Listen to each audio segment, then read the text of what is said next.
কি টাকার দাম ডলারের তুলনায় কমছে? বলতে পারলেন না তো? আমি বলি শুনুন, অভিকর্ষ বলের জন্য পড়ছে। আসলে কেউ একজন টুইটারে এরকম কমেন্ট করেছিল যেটা খুব ভাইরাল হলো। আপনারা ঠিকই ধরেছেন, আজকের কেস স্টাডি রুপির দাম কেন ডলারের তুলনায় এইভাবে হুড় করে পড়ছে সেই বিষয় নিয়ে। কেসটা বুঝতে আমাদের এমন কিছু রকেট সায়েন্সের প্রয়োজন নেই। আমরা দৈনন্দিন জীবনে যেরকম কেনাবেচা, আমদানি রপ্তানি বা ডিমান্ড সাপ্লাইয়ের বিষয়গুলো নিয়ে আলোচনা করি, ঠিক ওই ব্যাপারটা বুঝলেই আমরা গোটা বিষয়টা জলের মতো বুঝতে পারবো। আমাদের দেশ যখন স্বাধীন হলো 1947 সালে, তখন $1 সমান ছিল 4 টাকা। তারপরে সেটা বাড়তে বাড়তে 2000 সালে এসে পৌঁছলো 43 টাকায়, 2019 সালে 73 টাকায়, তারপরে 2024 সালে আজকে যে ডেটে আমরা ভিডিওটা রেকর্ড করছি সেখানে $1 সমান 84 টাকা 45 পয়সা। এবং আরবিআই এর খুব রিসেন্ট কিছু আর্টিকেল থেকে জানা যায় যে খুব দ্রুত এটা 90 টাকা থেকে 100 টাকার মধ্যে চলে যেতে পারে।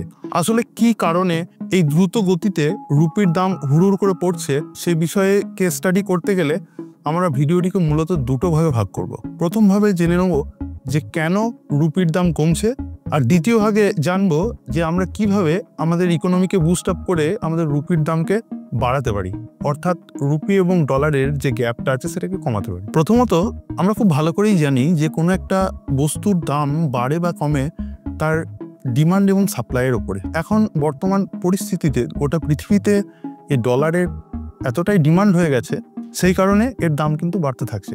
এবার আসুন জেনে নেওয়া যাক যে ডলারের দাম কিভাবে বাড়ছে। ধরুন আমাদের দেশে তৈল উৎপাদন হয় না, আমাদেরকে তৈল আমদানি করতে হয় আরবিক কান্ট্রিগুলো থেকে। সেখানে যখন তৈল উৎপাদন হয়, যেহেতু ডলার হচ্ছে একটা কমন কারেন্সি, অর্থাৎ গোটা পৃথিবী ব্যাপী একটা প্রচলিত কারেন্সি, সুতরাং আমাদের রুপিকে প্রথমে কনভার্ট করতে হয় ডলারে। তাহলে বুঝতেই পারছেন এখানে ডলারের ডিমান্ডটা বাড়লো। আবার সেই ডলার দিয়ে কিন্তু আমরা বৈদেশিক যে পণ্য আছে সেটা কিন্তু আমদানি করছি।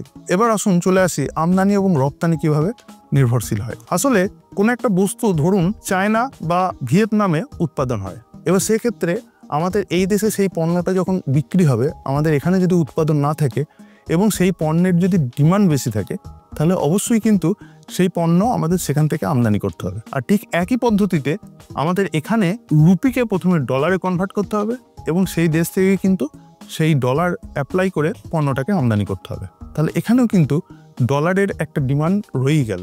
এই যে বারবার বলছি যে ডলারের যে ডিমান্ড, এই ডলার কি করে গোটা বিশ্বে নিজেদের আধিপত্য প্রতিষ্ঠা করলো, এই বিষয়ে আমি পরবর্তী ক্ষেত্রে আরেকটি ভিডিও বানাবো, যেখানে পরিষ্কারভাবে বুঝতে পারবেন যে আমাদের ভারতীয় যে অর্থনীতি বা ইকোনমি একটা স্ট্রং জায়গায় ছিল, সেখান থেকে আজকে আমরা কি করে এতটা নিচে এলাম। দ্বিতীয়ত এবার বুঝে নেব ট্রেড ডেফিসিট কাকে বলে। ট্রেড ডেফিসিট মূলত হলো আমাদের যে আমদানি এবং রপ্তানিকৃত যে অর্থ তার মধ্যে একটা ফারাক।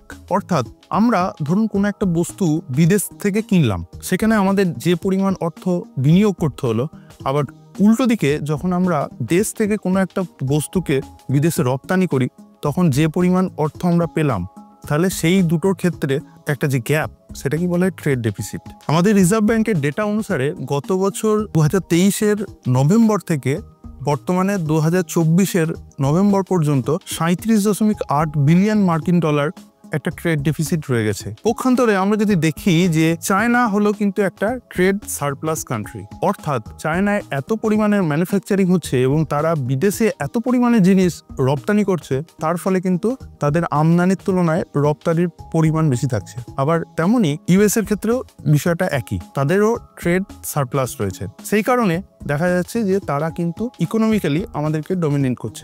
এরপরে আমরা জেনে নেব যে আমরা কি কি পণ্য বিদেশ থেকে আমদানি করি এবং ভারত থেকে কি কি পণ্য রপ্তানি করি। আমরা মূলত যে পণ্যগুলোতে আমাদের ট্রেড হয়, আমাদের আমদানিকৃত পণ্য হচ্ছে ক্রুড অয়েল, গোল্ড এবং বিভিন্ন রকম ইলেকট্রনিক্স জিনিসপত্র। আবার অপরদিকে আমরা ভারত থেকে রপ্তানি করি কৃষিজাত দ্রব্য, কৃষিজাত পণ্য, বিভিন্ন পোশাক আশাক ইত্যাদি। কিন্তু বিগত কয়েক বছর ধরে আমাদের আন্তর্জাতিক পরিস্থিতির জন্য আমাদের রপ্তানিকৃত পণ্যের পরিমাণ কিন্তু খুবই কমেছে। তৃতীয়ত যদি বলতে হয় তাহলে এফডিআই এবং এফআইআই এদের কথা বলতে হয়।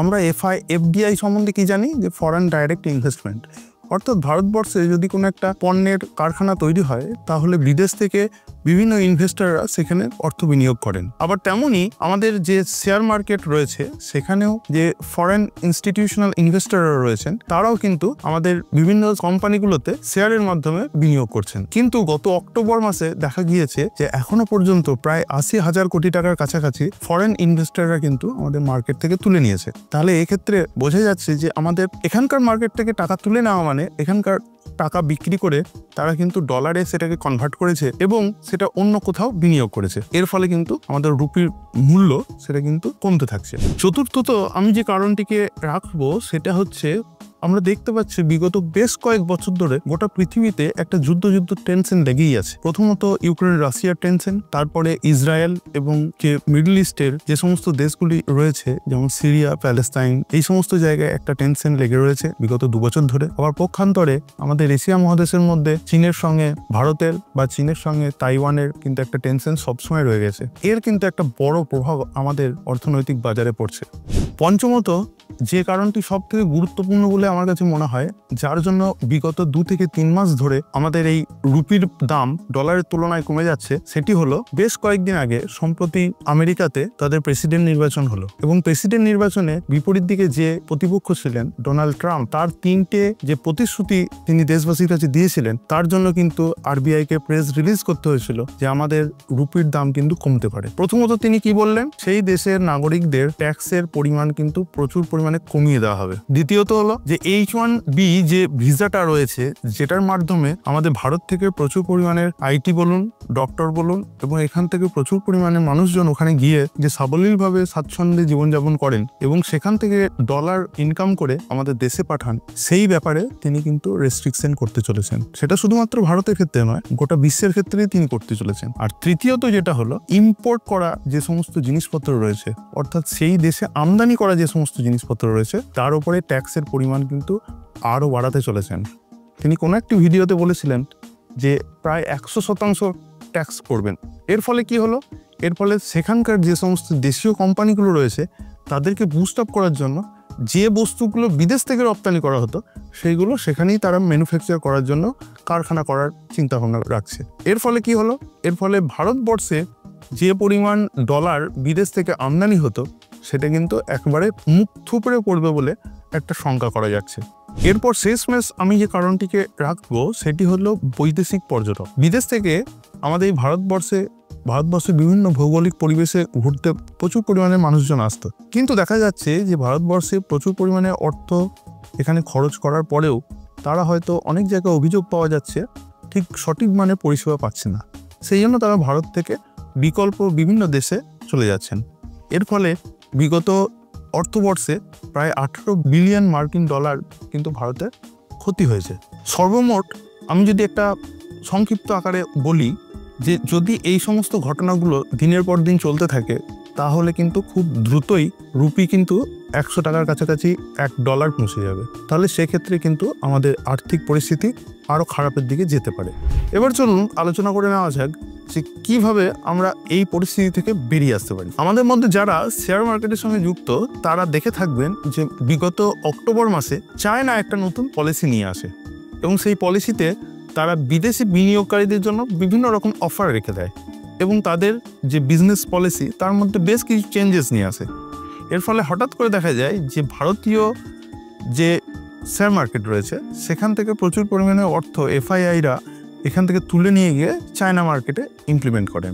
তাহলে এখান থেকে আমরা ছোট্ট করে এক শিক্ষা নিতে পারি যে আমাদের যদি আরবিআই বা সেবি যদি এমন কোনো পলিসি নিয়ে আসে যে ক্ষেত্রে আমাদের ভারতীয় অর্থনীতিকে বুস্ট আপ করার জন্য একটা যুগান্তকারী সিদ্ধান্ত হতে পারে। দ্বিতীয়ত, রিসার্চ অনুসারে দেখা গেছে যে আমাদের দেশ হচ্ছে পৃথিবীর সবথেকে বড় জনসংখ্যার দেশ, অর্থাৎ আমাদের কাছে রয়েছে সবথেকে বড় হিউম্যান রিসোর্স। সরকার এমন কোনো পলিসি নিয়ে আসুক যেখানে আমাদের বেকারত্বের হার যদি কমে এবং মানুষের যে কর্মক্ষমতা সেটা যদি সঠিকভাবে প্রয়োগ করা যায় এবং সেক্ষেত্রে আমাদের উৎপাদনের মান আরও যদি বাড়ে তাহলে সেক্ষেত্রে কিন্তু অর্থনীতিকে চাঙ্গা করা যায় আর পক্ষান্তরে রুপি এবং ডলারের এই যে দূরত্ব সেটাও কিন্তু কমানো যেতে পারে। বিগত কয়েক বছর ধরে আমরা দেখতে পেয়েছি যে তামিলনাড়ু ছাড়া এমন কোনো বড় ইন্ডাস্ট্রি কিন্তু গোটা ভারতবর্ষে হয়নি। আমাদের ভারতবর্ষের সিলিকন ভ্যালি বলা হয় ব্যাঙ্গালোরকে, এবং সেখানে যে সমস্ত চিপ মাইক্রোচিপের কোম্পানিগুলো এসেছে সেগুলোকে যদি আরো বুস্ট আপ করা যায়, অর্থাৎ গভর্নমেন্ট থেকে যদি ভারতীয় কিছু কোম্পানিকে সাবসিডির মাধ্যমে আরো বুস্ট আপ করা হয়, তাহলে আমরা কিন্তু মাইক্রোচিপ রপ্তানিতে গোটা পৃথিবীতে কিন্তু একটা বড় অংশীদারিত্ব রেখে যেতে পারবো। আপনাদের ভিডিওটি কেমন লাগলো সেটা অবশ্যই আমার কমেন্ট বক্সে জানাবেন এবং আমাদের দেশের অর্থনীতিকে পুনরায় রিভাইভ করা এবং রুপি এবং ডলারের যে দূরত্ব রয়েছে সেটাকে কমানোর জন্য আর কি কি পন্থা নেওয়া যেতে পারে, যদি আপনাদের কাছে কোনো সুচিন্তিত মতামত থাকে সেটা অবশ্যই কমেন্টে জানাবেন। আর এরকম ভিডিও আরও পেতে হলে অবশ্যই চ্যানেলটিকে সাবস্ক্রাইব করুন।